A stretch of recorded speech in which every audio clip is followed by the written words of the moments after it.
Hey, welcome back, everybody, to another episode of the Educational AD Podcast. As always, we'll be right back with our guest. But before we do it, don't hit that fast forward button. I'm watching you. We want to give our sponsors a shout out. Now, these are all companies that I used as an athletic director. They are all great companies. You're going to love them too. So listen to our shout outs. And then when the podcast is over, visit these companies. You're going to be glad you did. Here we go. We want to say thanks to our good friends at Gipper, the official social media graphic solution for the podcast. Go to Gipper.com. They're going to show you how to create world-class sports graphics to help you celebrate your athletes and promote your teams. Gipper's used and trusted by over 3,000 athletic programs across the country. It's professional graphic design made simple. Go to Gipper.com to get started. We want to thank Huddle. Go to huddle.com and change the way you see the game. As a football coach, I used Huddle for years, but when I became an athletic director, I made sure that our school was a Huddle school, and our coaches just loved the tools that Huddle provided that let them coach our kids up to their highest level. Go to huddle.com, join the 8 million users, and turn your school into a Huddle school. We also want to say thanks to Vital Signs Wall of Fame. If you're looking for a really cool way to display your school record boards for every one of the teams for all of their different events, or if you want to show off your school's Hall of Fame, go to vitalsignswalloffame.com. Check out their interactive touchscreen video consoles. It's a great way to also tell your school's incredible, unique story, showcase its history, and talk about your proudest moments. That's vitalsignswalloffame.com. We want to thank Hometown Ticketing, the leading digital ticketing provider to schools and colleges. Go to hometownticketing.com. It's digital ticketing that offers more support, more security, more customization. That's hometownticketing.com. We also want to say thanks to Snap Raise. Go to snapraise.com. If you've ever spent time with a fundraiser and then got little, if any, return, you're doing it all wrong. Go to snapraise.com. Hands down, the best online fundraiser out there. We used it at our school with tremendous success. Our coaches loved it. Our parents loved it. It works. Go to snapraise.com and check out all of their great platforms. But like I said, if you're looking for a fundraiser, snapraise.com. We want to thank Home Campus for their support. Home Campus is the exclusive high school and state association management platform for us. And it's something you're going to use every single day. I know I did. How about scheduling? Student athlete eligibility and clearance. Who doesn't do that every day? Communicating with kids, coaches, parents, your state association, uploading rosters, digital forms. If you're an athletic director, Home Campus is going to help you do your job better and make it even more enjoyable. That's homecampus.com. Homecampus.com. We want to thank Sideline Interactive, indoor score tables and video boards. Go to sidelineinteractive.com and schedule a live web demo to see their scoreboards and their score tables in action. Their products not only generate income for your athletic department, they also create the ultimate game day experience for your student athletes. That's sidelineinteractive.com. Don't forget to mention the podcast. And finally, we want to thank Athletic Surveys by LifeTrack for sponsoring the AD Toolbox segment. If you've never used a survey to take the pulse of your parents or your student athletes, you're really missing out. Athletic directors already get feedback. Usually it's from the complainers that want to gripe about everything. Athletic surveys will connect you to that group, but they'll also connect you to the 98% of your stakeholders that support your program. And that's a tremendously valuable tool to have when you're talking to a frustrated parent or even your principal or school board. Go to athleticsurveys.com. They're going to create a survey that lets you take the pulse and turn your athletic program from good to great. athleticsurveys.com. Welcome back, everybody, to another episode of the Educational AD Podcast. We're going national today. I met our guest, met, if that's the right word, virtually, when she was on Jen Brooks's Global Community of Women podcast. Great episode. Our guest has a tremendous background in athletics at, let's say, a national leadership level. She worked for the Pac-12 conference for many years. We're going to talk about that as somebody who grew up with the Pac-12. She worked with the Sacramento Kings. She's a marketing and brand expert. She's currently the CEO of the Women's Sports Foundation. And we're also going to be talking a lot about that and how you as a listener can help and get involved. So our guest, Danette Leighton, the CEO of the Women's Sports Foundation. Welcome to the Educational AD Podcast. Thanks, Jake. It's lovely to be here. Thanks for having me. Oh, absolutely. I was just so impressed when you were on Jen Brooks's podcast and reached out to you almost immediately. You were so gracious to accept, and we've had this one on the schedule for a while, but let's go and jump right in. We always like to let our listeners have a chance to get to know our guests a little bit. So give us that quick bio, where you were born, where'd you grow up? Maybe take us up through your own college days, and then we'll take a break. But what's the Danette Leighton origin story? Sure. So I am a California native. I grew up in Southern California, in a town called Simi Valley, so in the Ventura County area. And my father was a high school football and baseball coach. So sports became a part of my life very early on. And then he went on to become a counselor in that area as well. So I grew up on a baseball diamond in a football field, courtesy of my dad. And then after high school, I went to the University of Arizona for my undergraduate degree that I got in political science. And that's really where I got my start in sports. I feel very fortunate for the time I had at U of A. Started working in the ticket sales office as my first job, then moved on into media relations. And then by my senior year, I thought I wanted to be a broadcaster, a sports broadcaster. I was in the very early days where there wasn't a lot of women. So the local ABC affiliate allowed me to spend some time there. And then, then I spent some time after that, as you know, through my journey, which we'll talk about later. But California is my home. It's still my home. And I've been a Bay Area long time between Sacramento and now the Bay Area for most of my adult life. Now, I always like to, ask this question. Looking back at your own, let's say, high school and college years, can you think of a moment that at the time it didn't really seem like much, but now looking back with perspective and experience, you can say, hey, that was a significant moment. Anything like that for Oh, you? yeah. I say it all the time now in my role, and I know what has brought me together. So I played softball my whole life until ninth grade. So probably has a lot to do with the fact that my dad was a baseball coach. So he put a softball in my hand at a very young age and I loved it.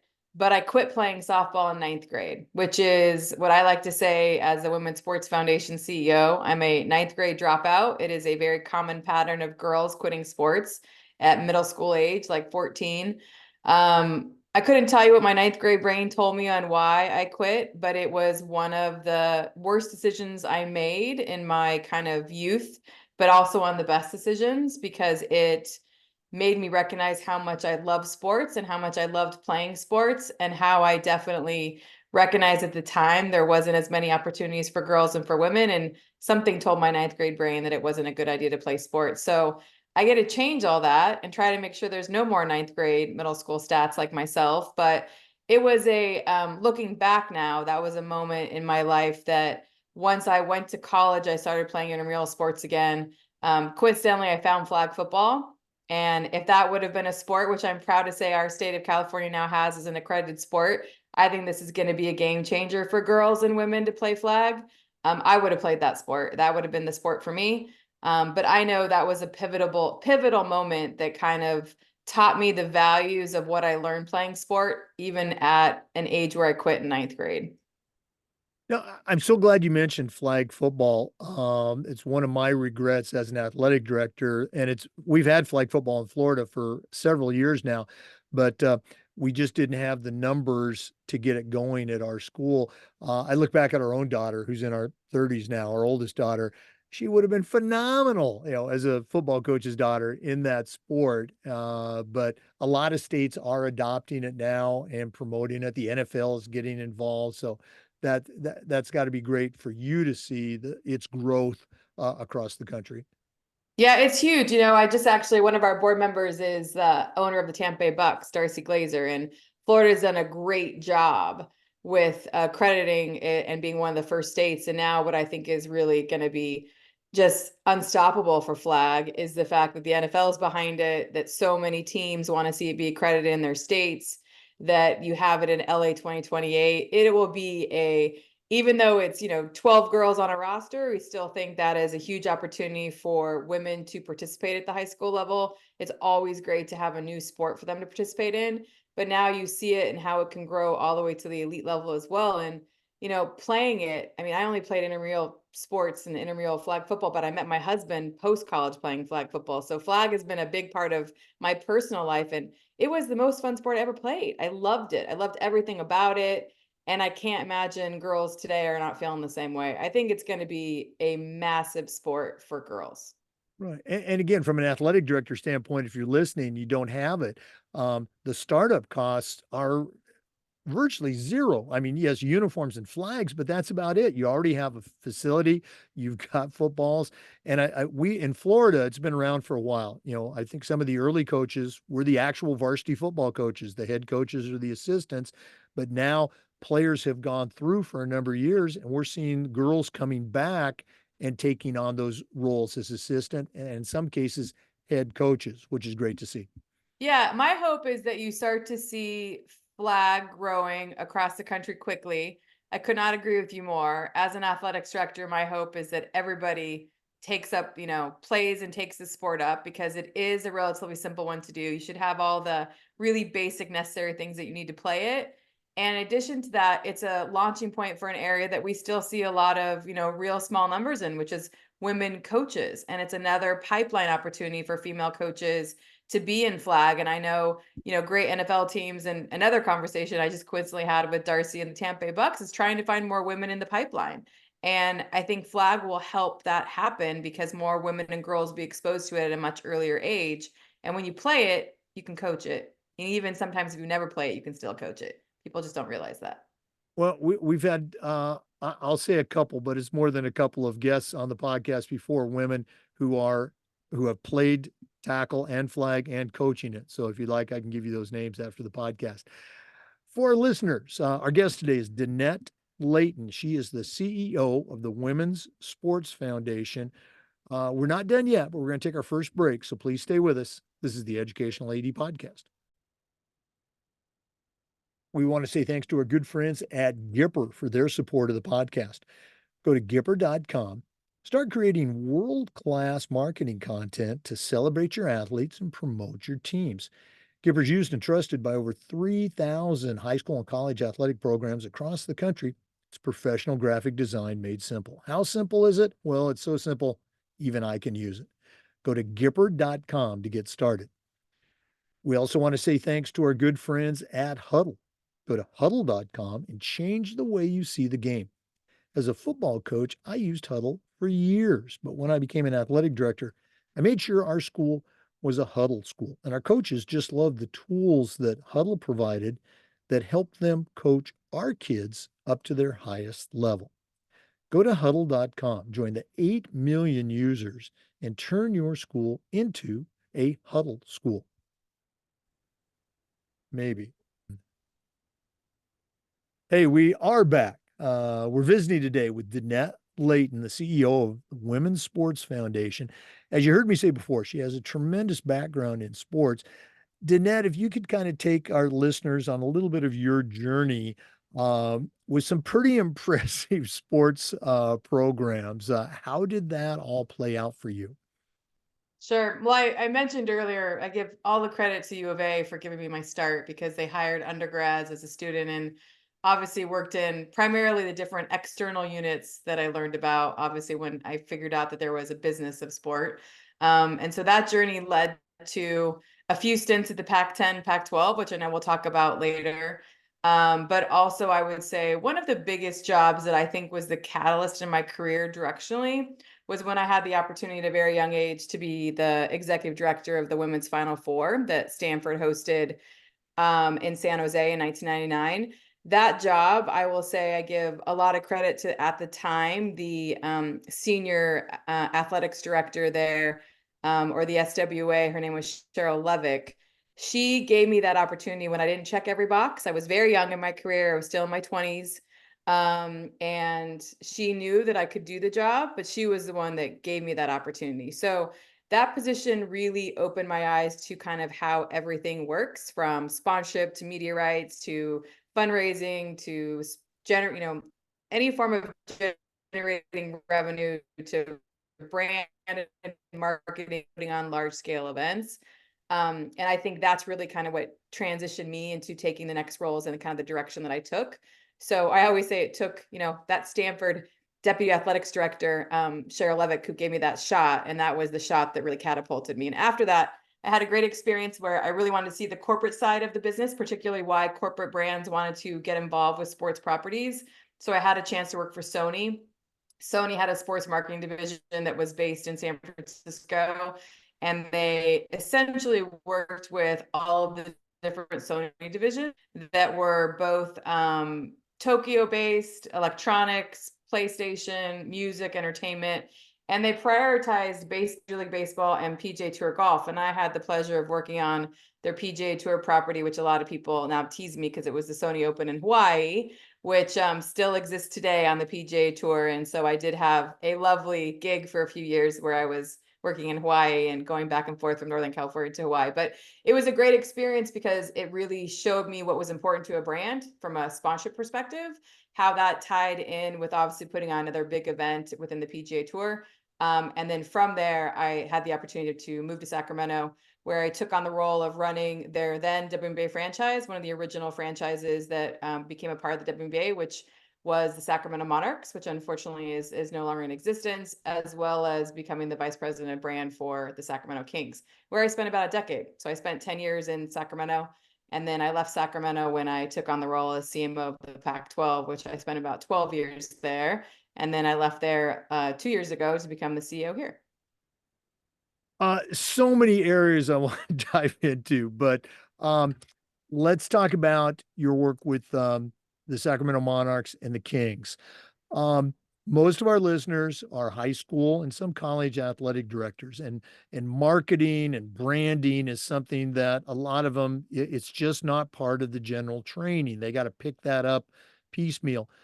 What are some lessons that you learned in marketing and even, to your Sony Open days, that you think would have meaning and effectiveness for a high school AD trying to market and brand their program? Yeah. So I think one of the most, again, this was the area that I was in. So I'm not going to say it was the most important, but it's the area that I started to recognize as I advanced in my career was also the skill sets that were getting hired as the next CEO or CMO, or, from a sports property standpoint, or Division I athletics directors. You just started to see a pattern, and that pattern that I think most high school ADs and college ADs knows is in the external affairs area. It's called external, but in the corporate side, it's called marketing and brand. So they're all the same. But at the end of the day, it's a combination of a few things. One, you know how to generate revenue. It's really easy. It always comes down to, can you generate revenue? Do you know how to do that through fundraising mechanisms? Do you know how to build sponsorship packages? Do you know the assets in which could be appealing to a brand or a partner? And it doesn't matter what level you're selling it at. High schools have it, colleges have it, the highest level pro sports have it. It's the same model. It's just knowing your product. So I would say that's something that's really important. And the very first example that I learned how to do this, and most people take this for granted, is if you know how to sell a ticket, you know how to sell. And the product for athletics and the product for sports, no matter what level, is putting a butt in a seat. And if you know how to put a fan in the stands, it's also then how do you keep that fan in the stands, which is also really where some of the marketing and the brand and the creative comes into play. So you need to create a really strong fan experience and a community in which fans want to be a part of. They feel committed to whatever that property is, whether it's a high school team or a collegiate team or a professional team. And it's understanding your consumers. and creating an environment that allows them to feel that nostalgia or feel that connection to that given team or property. And so a lot of the marketing and the brand side is taking those partners and those sponsors combined with all of the elements of creating a really great experience and establishing what you know is your authentic identity. And I think most people don't realize that brands are really just not what you want them to be, but it's what how people perceive them to be. Right. And it's making sure you lean in heavily in what is your differentiator. And I can speak to being a, celebrating my daughter's high school where she went to in Northern California and attending their sporting events, to my alma mater, to my favorite sports teams. We all have our different connections and you all find that community, but it's the same pattern no matter what level you're at. And it's knowing how to combine those all together, but it's not rocket science. I think that's the one thing that I always tease. It's really hand to hand combat, knowing your consumers well, understanding your product well, and always adapting and always finding ways and not being afraid of making mistakes and trying things and testing things to innovate to see what works with your fan base. But you have to be proactive. I would say that's the biggest thing in marketing. You can't sit back and think it's going to come to you. It never does. You have to constantly hustle and you have to be the one out there proactively doing it. Yeah, that last point, I mean, it was all great, but that last point, it's not like 100 years ago when I was in high school. Um, there weren't as many things competing for students, parents, community members' attention. Now there's so much more. And so you have to, as an AD, go out and you talked about hand-to-hand combat. I love that. Shaking hands and meeting people, just great, great stuff. Thanks so much for sharing that. All right. You and I talked before we started recording. You are a Pac-12 family. I grew up, cheering for my Oregon Ducks back when I was a little kid in the 60s and then in high school and college in the 70s. Um, I, I'm just gonna, my wife is in the background. She's an Oregon State grad. She's in their athletic Hall of Fame. She's giving a go Beavers. Um, I'm going to ask you point blank, where did it go wrong for the Pac-12? How could they have not um, led to the demise of the Conference of Champions? I'm asking you because this was not on your watch, okay? But you were there, or you would know, I think, an answer to this question. What could they have done differently? Gosh. I it's a really hard question. Obviously, I wasn't there when everything unfolded, but I think unfortunately the Pac-12 is an example of the concerns that I personally have of what's happening in the college sports ecosystem overall. I think they're just an example of what a lot of things that have been changing and transitioning that we need to pay attention to as fans, as parents of athletes, as what is important in collegiate athletics.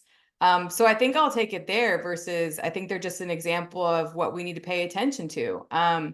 There's a lot of positivity obviously around everything that sports brings, and we feel that very strongly at the Women's Sports Foundation. But when you have something that's a never-ending arms race, that's essentially what college athletics is. It also creates a lot of challenges as far as tough decisions that have to be made. And speaking from my own personal experience of running a WNBA franchise in Sacramento, that I got my lights turned off on me because you have to, depending on where you are, your ownership, or where you are from a business model standpoint, decisions are made and tough decisions are made. And I lived having to shut down a team. And that was really based on kind of where we were financially and where our ownership thought we should be. And unintended, circumstances that were out of your control based on obviously just the model of professional sports. But collegiate sports is in a really unique space. It's been a long-standing kind of model that has very different types. Division One, for all of us who understand it and live in it, Division One FBS is very different than other Division One, and very different to Division Two, and very different to Division Three and NAIA, and all of them are important. At the end of the day, I care about women and men having the opportunity to play sports at the collegiate level because I know it makes their life so much better, and all of the things that are non-athletics that it contributes to their, to their own kind of benefit, no matter how long they play or at the most elite level. But the reality is the media rights, the economic model, unfortunately, has been based on one sport for a very long time. And I love college football, but I really think that there needs to be an understanding of investment at all levels is important. And each of those programs being able to stand on their own 2 feet is important. And one of my frustrations as somebody who's been a big advocate for women's sports is there hasn't been enough of that investment for them to stand on their own 2 feet. Title IX has been this great legislation that has allowed women to play for 50 years. But on the collegiate level, I feel like it's been very much the ability to get from point A to point B, meaning that you're going to go play this team and hop on that plane and be able to do all those things.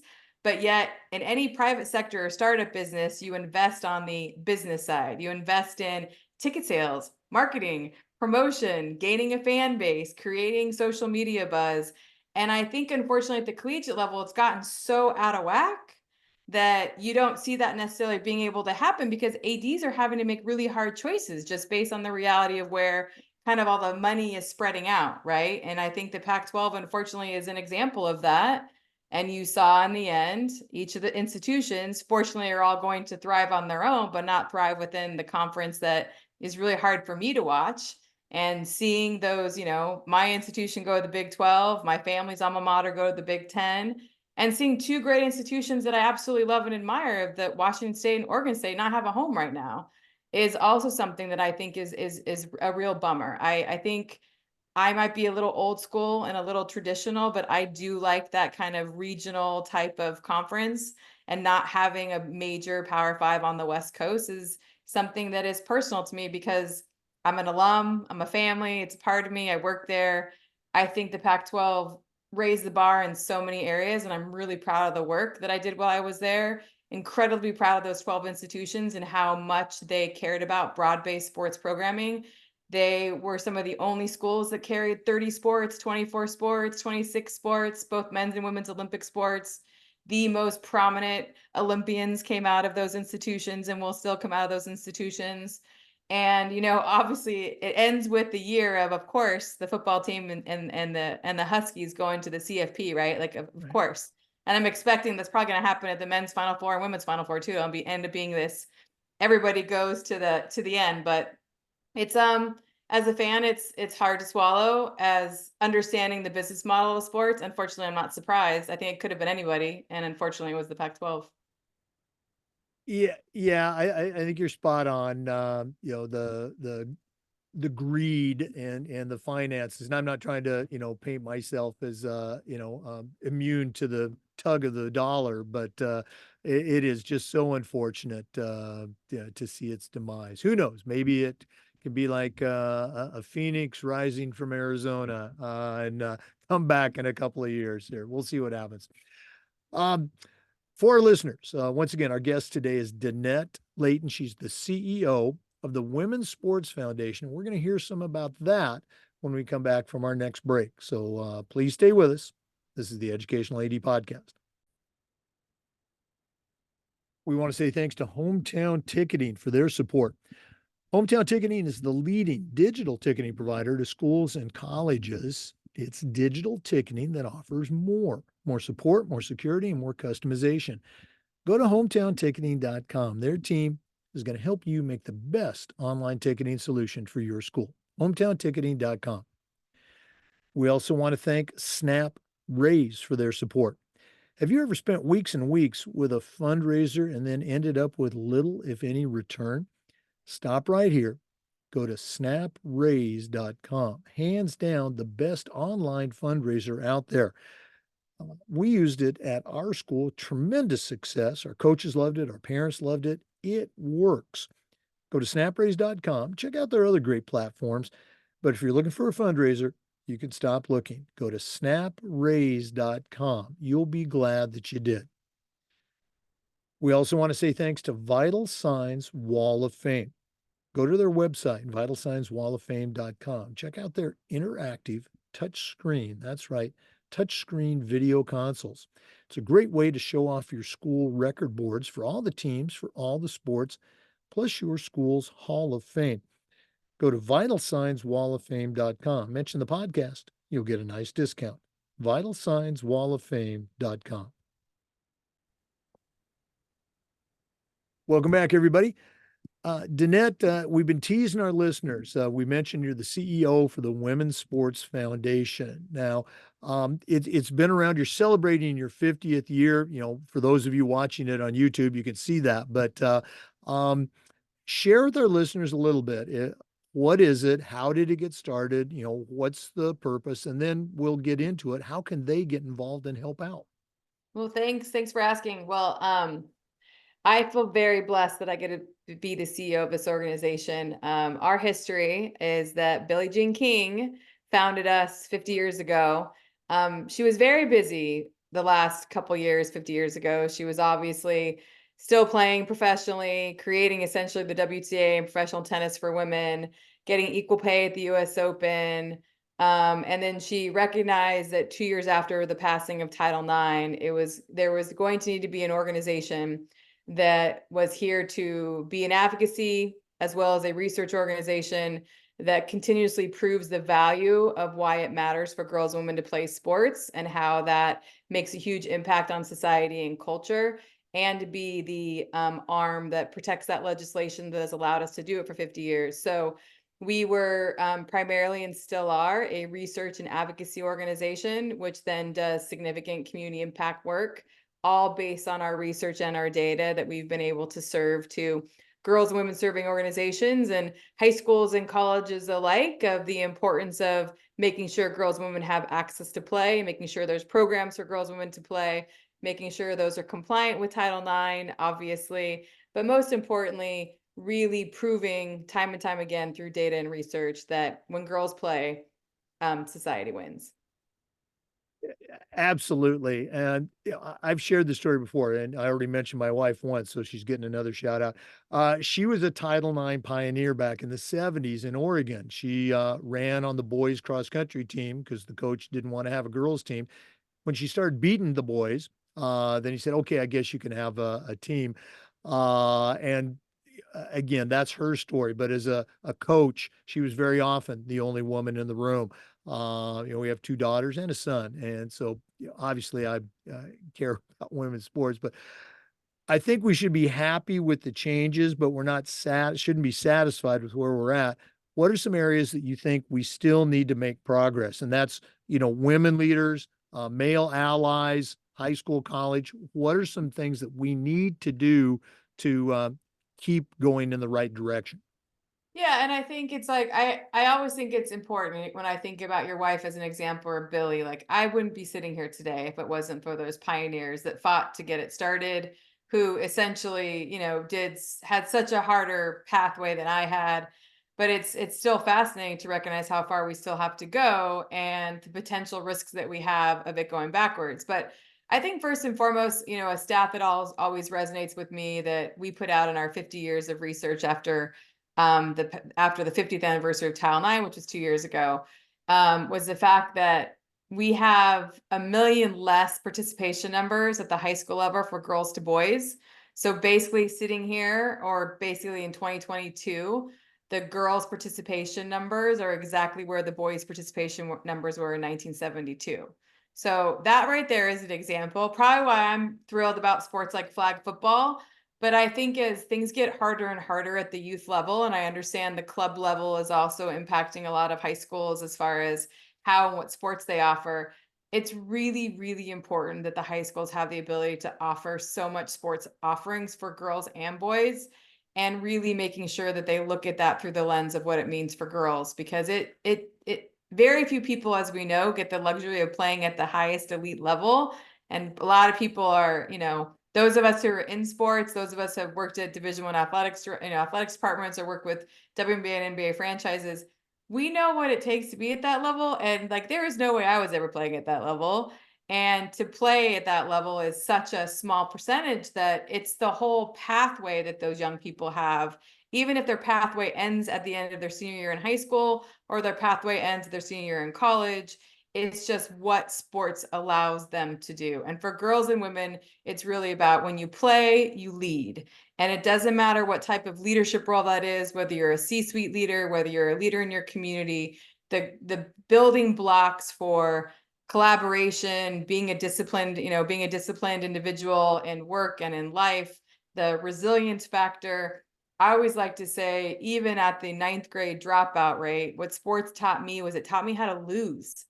And when girls and boys know how to lose, it is the best gift you can ever give when you're thinking about fundraising and being told no 6,000 times. What do? You get right back up again and you go out there and you hustle. So that's why so many people and so many different verticals in business want to hire former athletes, male and female. I get so many phone calls from businesses who want to hire former female student athletes because of all the things that they represent.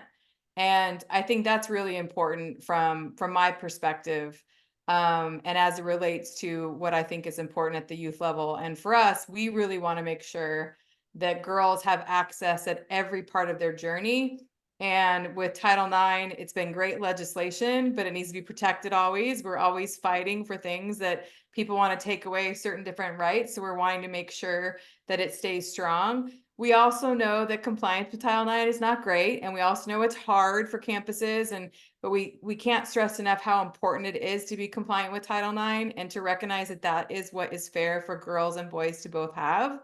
And when you do this, it really makes an impact in society. And we're finally starting to see that 50 years later. Like, people are thinking this is an entire coincidence of where we are with this momentum in sports. Like, it all ties back to 50 years of playing sports.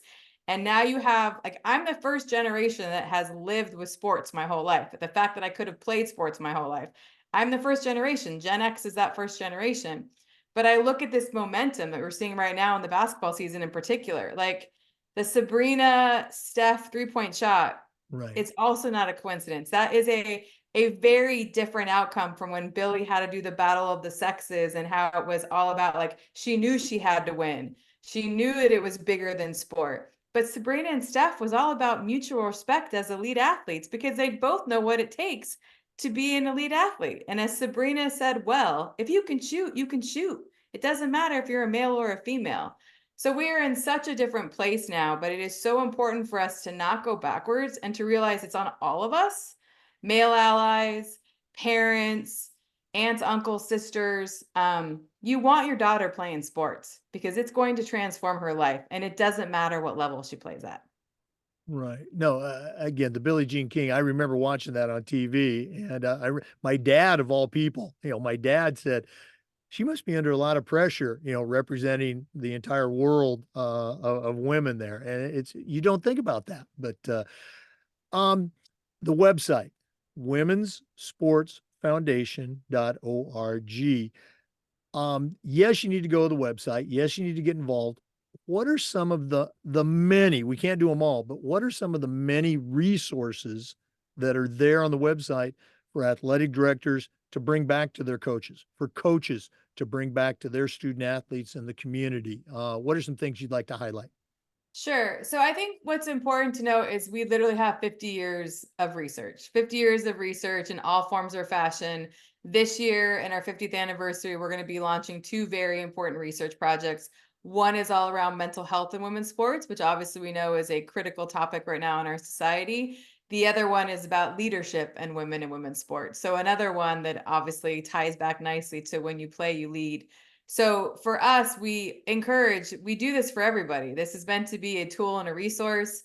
So we encourage you to see the information that can be helpful for you about things in your own community. We are obviously a resource when it comes to an advocacy.